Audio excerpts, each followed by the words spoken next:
Hello guys and welcome to a review. Today I'm going to be reviewing the AEW Dynamite MGF promo on the 23rd of February 2022. Now MGF is one of my favourite wrestlers of all time. I love everything about him, from his character to his presence to his ability in the ring to his relationship with the crowd. Everything about the guy is brilliant, and he's just one of those people that whoever he's in the ring with, whether it's wrestling or talking, he just uplifts everybody. He's one of them that you can put the worst wrestler in any category and MJF will get the best out of them somehow. He's just one of those people. He's absolutely amazing. So before we get into the promo itself, I have to cover MJF's character because it's very important that I cover his character so you get the full understanding of the impact of this promo. So MJF, up until this point, has always been the same. He had the same demeanour walking to the ring as the same demeanour he had walking out the ring.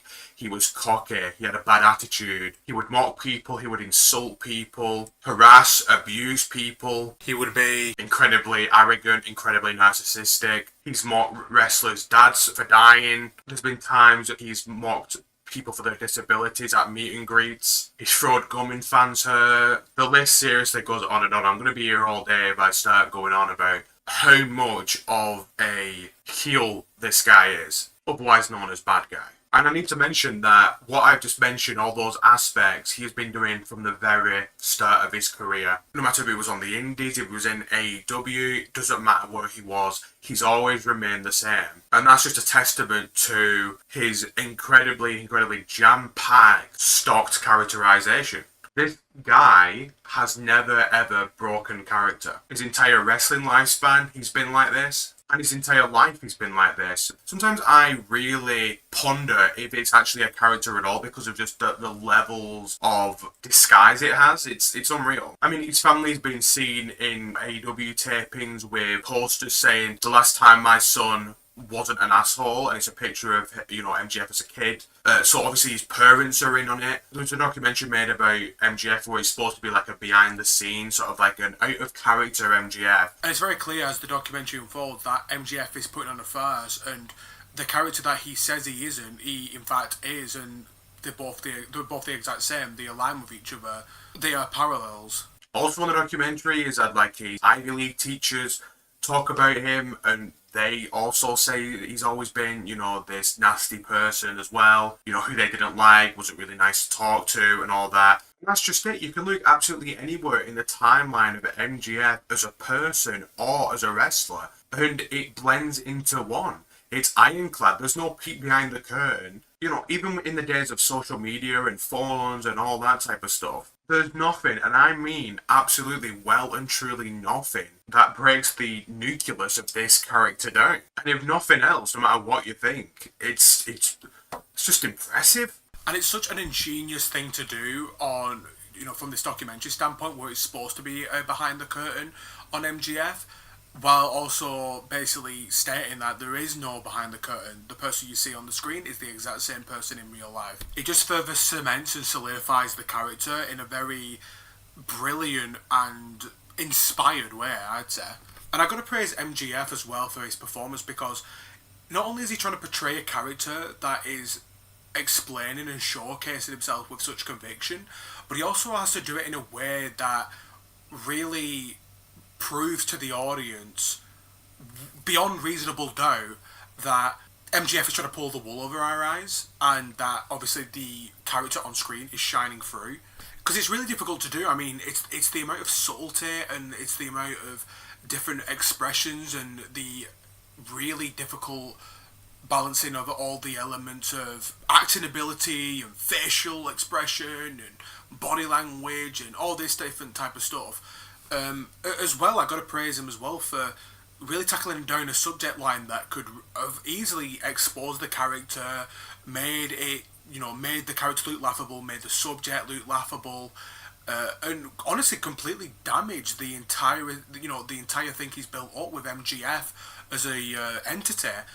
And he does it and manages to keep it serious, manages to keep it intact, and manages to really open your eyes on this character even more so than before. I mean, I think if you're not familiar with MGF, I feel like if you could watch that and just know the inner workings of the business and stuff like that of wrestling, and you watch that documentary, you could probably think, oh, this guy who's actually just attempted to pretend that he isn't the exact same person he's on screen, and he's just exposed himself as actually being the exact same. Like, I wouldn't be surprised because of the way MGF does it, like does this performance. It's very realistic. So going off that and knowing how much MGF is really displayed as this terrible person, this really bad, obnoxious guy, we now go to the promo on AEW Dynamite on the 23rd of February 2022. So as MGF approaches the ring this time, he looks wretched, he looks dazed, he looks strained, he looks vulnerable, he looks upset.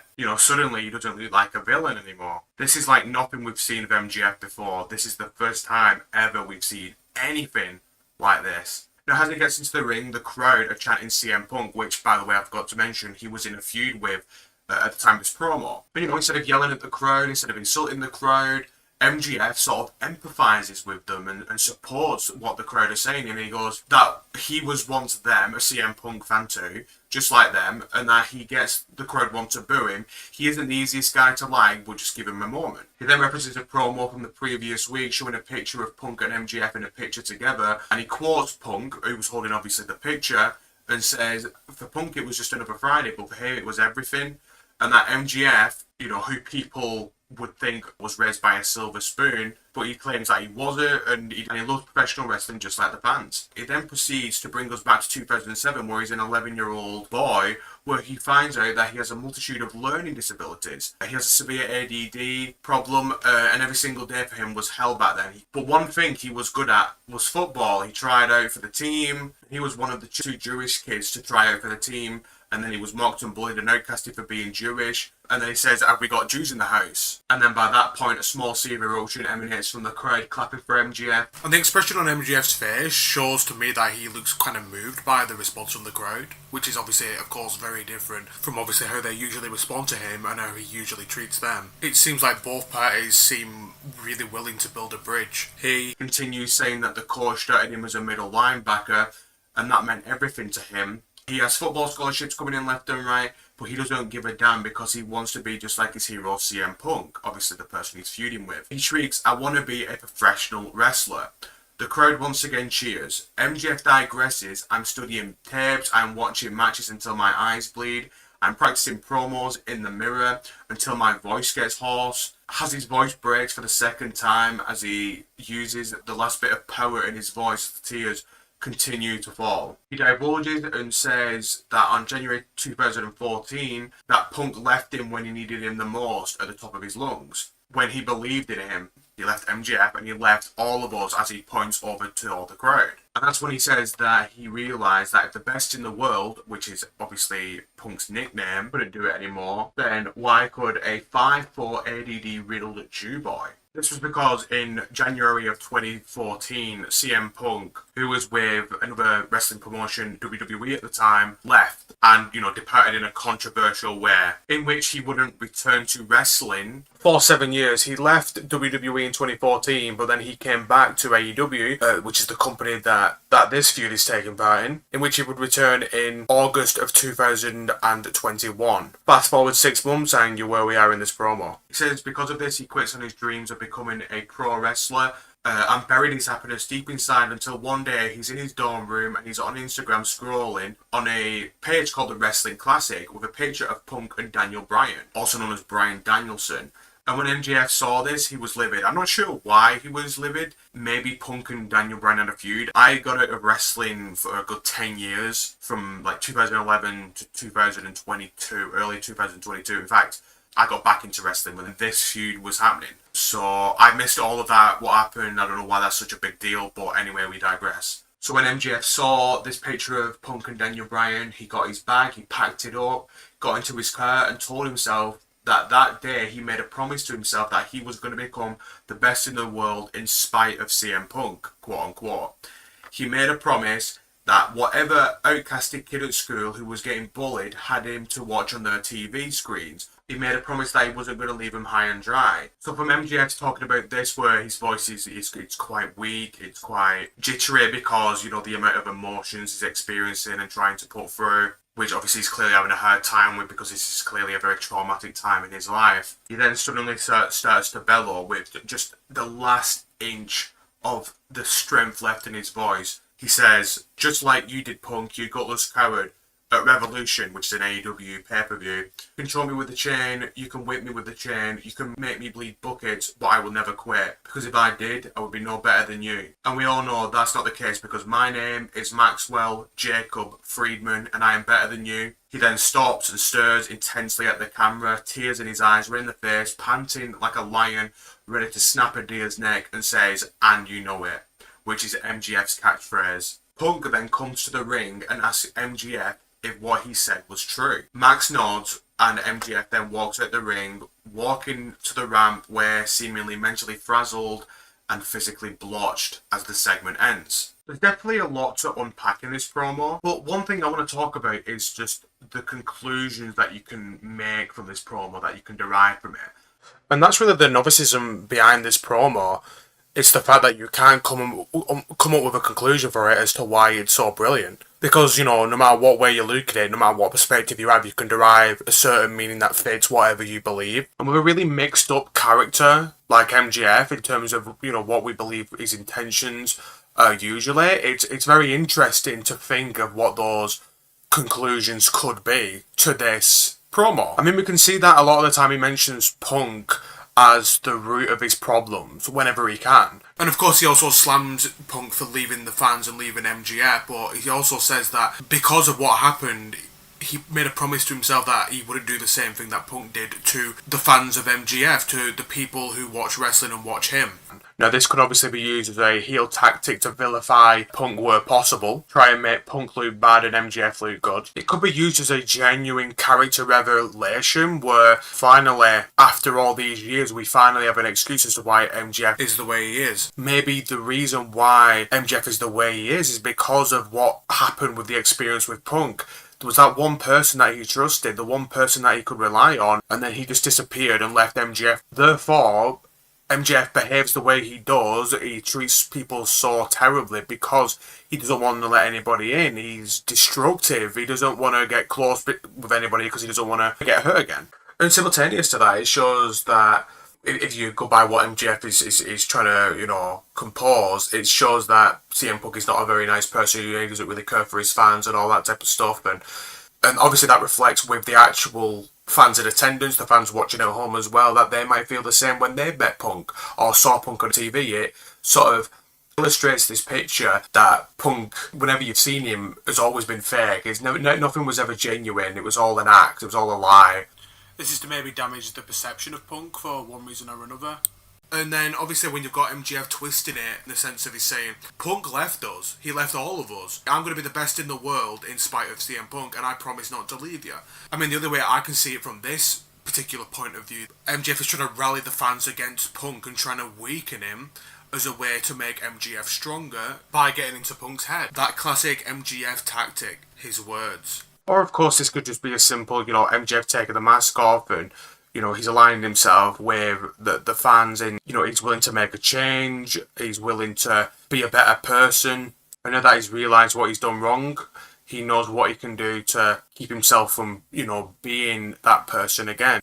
I think that kind of sums up my point with what I'm trying to say with this promo as to why it's so good. No matter what the answer is, it makes MJF look like an absolute titan. It just has so much psychological depth, and the fact that it can make you read more than one emotion from a character like MJF, who's give you nothing but one emotion his entire career, flipping everything on its head and changing the trajectory for not only the story but his entire character as well. This puts this promo automatically up there with the Platinum Standard. If he comes out of this a good guy or a bad guy, the promo is that good, and it leans into sides of what can be perceived as bad and good depending on what's been revealed, that it's only going to raise his profile more. Because if he comes out a bad guy, it shows just the levels he will go to just to have a sort of death grip hold on people, to have control of a situation, as far as to use, really sickening tactics in a way to get the upper hand in a fight. And it definitely makes him look more dangerous as a heel. I mean, the fact that he's smart, the fact that he's calculated, the fact that at any time he knows how to say the right thing to make you have an ounce of doubt about who he is at any time, shows a real assertive, looming threat that gives him a whole new element of danger towards him. He's not just a kooky guy on the street. No, he's a scientist with a method to his madness. He's willing to sacrifice all integrity for the sake of a one-up in a fight, using a weapon of thespian levels of playwright acting, performance art, and manipulation, delivered in such an articulate and convincing way that makes him such a dangerous mastermind. And one thing I have to reiterate is that MJF has got absolutely no one in his life. I mean, his own parents have shunned him. What's his biggest, most foremost bullet in his chamber? He's got nothing to lose. I mean, by this point of this promo, he had a 7-year track record of doing and saying abhorrent things, just with one promo being delivered with such charisma and soul. And despite his past, in one single soliloquy of dialogue, he might have made people think twice about someone like CM Punk, who they've worshipped for years, who they've been fans of for years, and maybe look at him in a different light. Maybe he might have made them lose favour for Punk and turn against Punk and support MJF. May have made people think that they've been supporting the wrong person, that MJF is in fact the hero and CM Punk is the villain. He tied the whole world in knots. Or, on the other hand, he becomes this superhero, this guy who overcomes such huge hurdles in his life. A huge story that anybody can get behind, that anybody can support. And, knowing that his entire existence as a heel was really a good guy trapped in a bad mind, makes fans obviously want to nurture him and want to accept him. Not only that, but it shows that he has a softer side. It shows that he has a vulnerable side. It really humanises him as a person as well. Again, a lot of people can get behind that.